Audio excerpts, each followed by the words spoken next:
Have you ever ordered a human hair wig and excitedly torn open the box, only to get it and be a little disappointed because it's not styled the way you expected, because it's photographed a little differently on the manufacturer's website?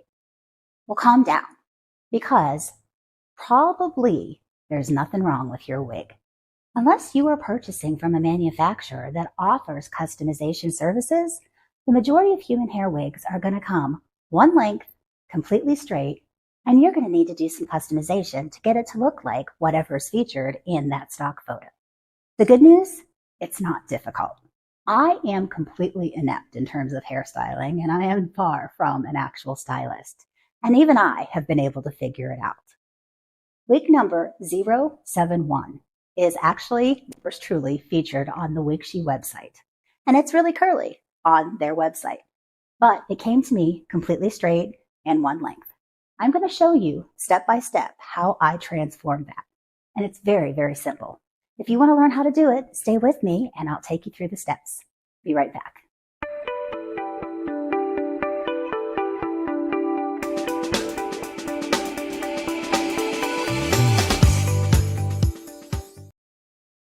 Hello, and thanks for joining me today on Spare Hair Love Affair.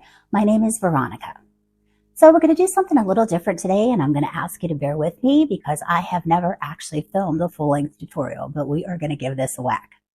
So I am actually wearing a different WigShe wig on my head, and this is wig number 038, which I purchased from a wig sister. One of the things that I personally believe is key to making a wig look very natural is to treat it like you would your biological hair. I'm a daily wig wearer, so I am constantly making sure that I am investing my money in wigs that are going to look like me. This is one of those wigs. So this is a very, very quick, sloppy updo that I do, and this is typically how you're going to find me on a weekend. This is the as-is color, and the person who owned this wig before I did had some customization done to it. She had some face framing layers put in. Perfect, because that's how I love to wear my hair. So I thought I would just do a really quick turn for you and show you a little bit about what this wig looks like. As all of WigShe's wigs offer, there is an absolutely impeccable front hairline. So take a peek at that. Super duper. All I did was pull this wig up, and although it is not advertised as a ponytail wig, it does a fantastic job and it stays put on my head.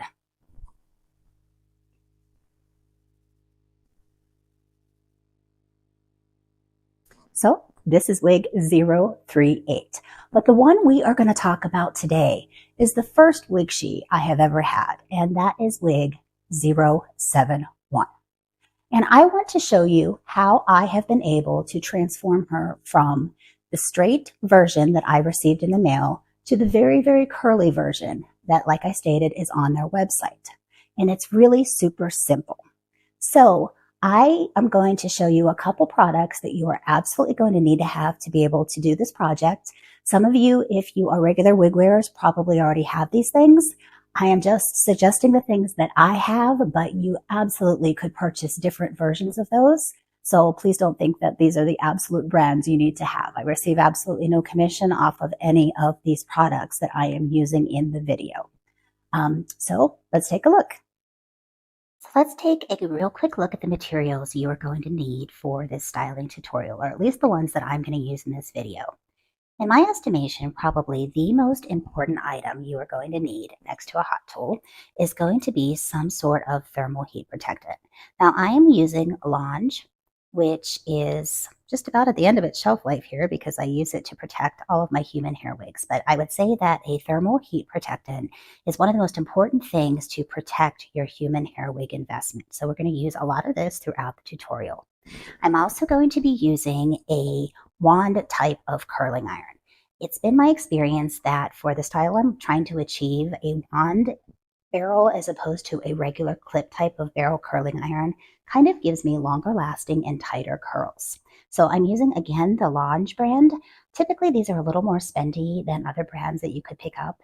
However, I think I got this on a Black Friday special, so it was really inexpensive. And I'm also going to be using the thermal glove that came with it so I don't burn the snot out of my fingers. I'm also going to be using a wide tooth comb that I would use basically for any of my synthetic or human hair wigs.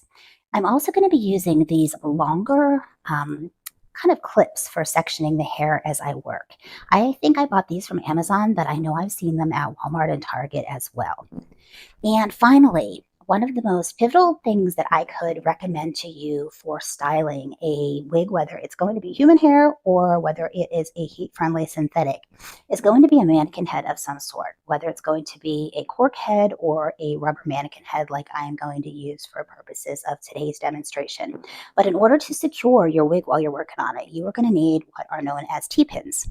You can kind of pick these up at a craft store or Walmart or a fabric store. And one of the most important things that you're going to need to know about these is, although you're going to use them to secure your wig to your wig head, you're going to never, ever, ever want to go through the delicate part of your lace or monofilament, anything like that, because it will damage your wig. So we'll talk a little bit more about that, but these are the basics. Now let's get to it. Okay, folks, so this is my girl Blanche, and she is simply a rubber wig head that is on a stand. And the stand is adjustable. I purchased this entire kit off of Amazon, I want to say for, gosh, maybe $35 or so. I will link this below because this works well for me and it might help some of you. I also have a canvas head, but for purposes of this video, I thought this might be easier from a filming perspective. Now, the actual circumference on Blanche here is smaller than my actual circumference, and so you may notice a little bit of gapping in the cap of this wig. That's only because this mannequin is a little bit small, so please don't think that there's anything erroneous with this wig. But one of the things I talked about in terms of setting up your wig for styling is making sure that when you are securing it with those T-pins, you are never damaging the top of your wig. So what you want to do is actually secure by going through your ear tabs or the actual clips here. And I have done that on both sides. I have also gone to the very, very bottom of this wig and I have placed another T-pin, see if I can find it by feeling, way down here. So this is absolutely nowhere near the very, very delicate lace top of this wig. Now, this would be especially vital to avoid any type of securing up top on this wig, the entire kind of area of my palm, because this is all of your hand-tied area. Similarly, if this was a fully hand-tied cap, you would want to take extra care to ensure that you are avoiding that area. So those are just some things that you really want to make sure of. Now, this wig from WigShe WIG071, I have washed, goodness, probably 6 times by now. I wear it very, very frequently. I have a full review on this wig in which I really describe the steps I take to wash it, the products that I use. Again, there are so many different opinions out there on what works well for human hair wigs. But I would say the most important piece of advice that I can give you is to take care of a human hair wig. It's an investment. These aren't inexpensive. And if you do the right thing with them and you take time into caring for them appropriately, they're going to last you several years. This is a quality wig, in my opinion. What I have been very pleased with is that I have wigs, in all honesty, that I have literally paid thousands of dollars for that are of much poorer quality than this WigShe wig. And time is going to tell, but I am very hopeful that WigShe's wig is going to last me a long time. And so I'm going to make sure that I'm taking the steps I need to make sure that I am protecting her, because I think it's absolutely adorable. But again, let's get back to what you get when you receive a wig from WigShe. Number one, you are going to need to cut your lace. There are a ton of videos out there on how to do it, so I am not going to get into that. That is something that you can expect from a lot of manufacturers. It does not mean that something is wrong with your wig. Secondly, you are going to, unless there is customization offered by your manufacturer, you need to expect that you are probably going to have to pay a stylist to cut the hair to your liking. If you are somebody who is comfortable in all one length hair, that's great. But for somebody like me, I've got kind of sharper facial features and I really need to have a little bit of framing around my face. I'm always going to have some sort of customization done to my wigs. What I was able to do is take my wig to my stylist. I wasn't even there when she cut it. I told her I just wanted some face framing layers, and I don't have really any bio hair to speak of, so I don't go to get my regular haircut. But in her free time, she was able to stick it on a wig stand for me and cut it. For a $50 additional investment, I was able to have this wig cut to my liking. Now, one of the things that I can tell you is for the style that I am going to be doing, I personally feel that it works better to have some slight layering. Curls tend to be dragged down due to the weight when the hair is excessively long or when it is one length. And so I do have slight layers, very long layers that are cut into this wig. And when I curl them, I am going to kind of cut myself out of this video and I'm going to section them, and I am going to do multiple layers of curls based on where the layers of this wig are cut. So I'm not going to do a whole lot more talking, and I'm going to kind of speed through this. But this wig is not super, super clean. I have probably worn it, oh goodness, about 10 times maybe in this style, and I'm going to go ahead and curl it, and I will get many other wears out of it. I do wear a wig cap with my human hair wigs simply because I don't want them to get sweaty, and I don't want to wash them so often that I'm potentially jeopardizing or compromising the longevity of them. So without further ado, let's go ahead and let's get started on this. So what I am going to do is kind of back this up a little bit. One thing I will caution you on, this tutorial obviously could be helpful to you if you are somebody that has heat-defiant wigs as well, who wants to curl them. Please know that this particular curling iron I am using does not have heat temperature adjustment settings. I believe it is permanently stuck at 410. That's just how it comes, which I believe may be too hot for certain manufacturers of heat-defiant wigs. So please just be aware of that. I certainly don't want you to think this is an automatic good product for a heat-defiant wig. I just wanted to kind of make that disclaimer. But let's go ahead and let's get started on this. All right, so the first thing I'm going to do is make it clear that you're going to spend time doing some sectioning. So I'm just going to be using a rat tail comb.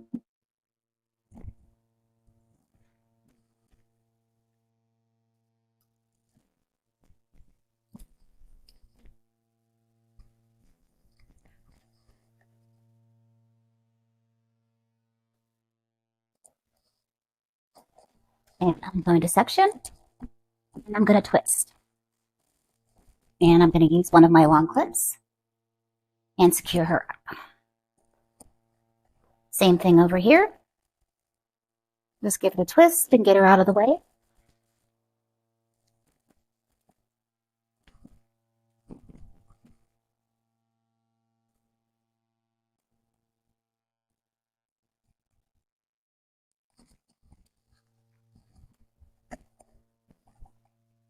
You can use your fingers too.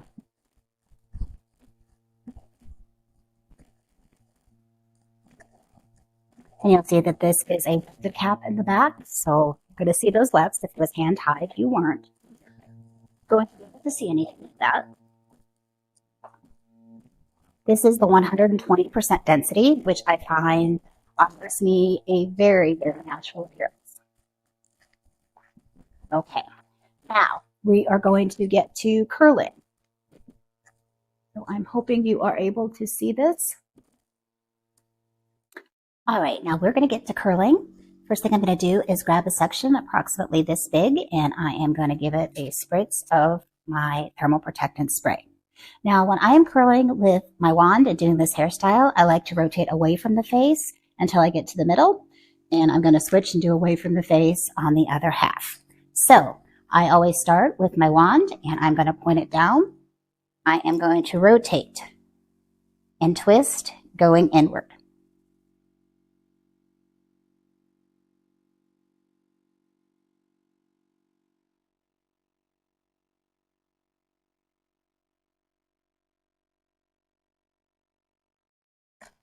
And then I will let it go.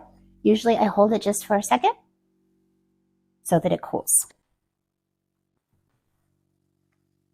And I will move through to my next section. I think the key to this style is making sure that your sections are not too big and that you don't miss any.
Okay, folks, I think you're going to have been able to see pretty easily why having my good old trusty wig head Blanche here was really important.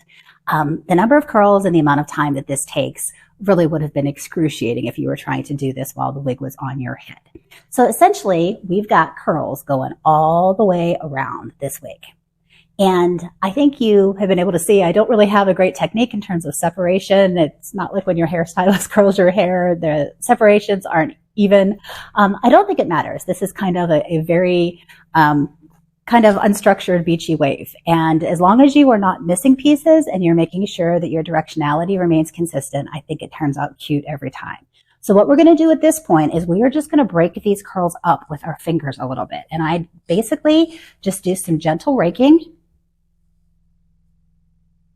And that basically looks like this. If you find that this is too curly for you, you can certainly take your wide tooth comb to it and go at it a little more vigorously.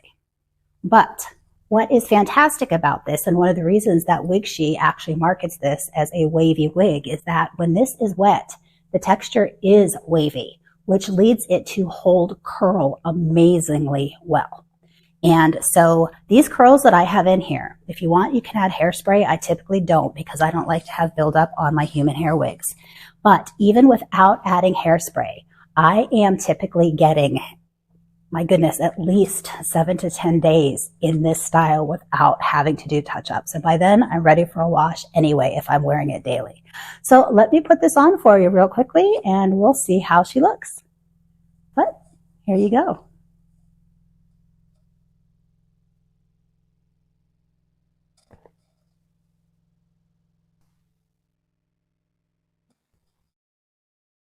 And here we have the final product. This is WigShe WIG071 after we have styled her. Let me do a quick turnaround for you. I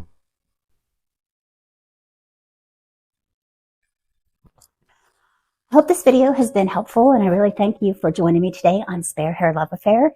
If it has, I'd like to ask you to please consider hitting that like and subscribe button. And remember, you don't owe anyone an explanation for why you choose to feel confident. So wear that wig and wear it proudly. And I'll see you next time on Spare Hair Love Affair. Bye.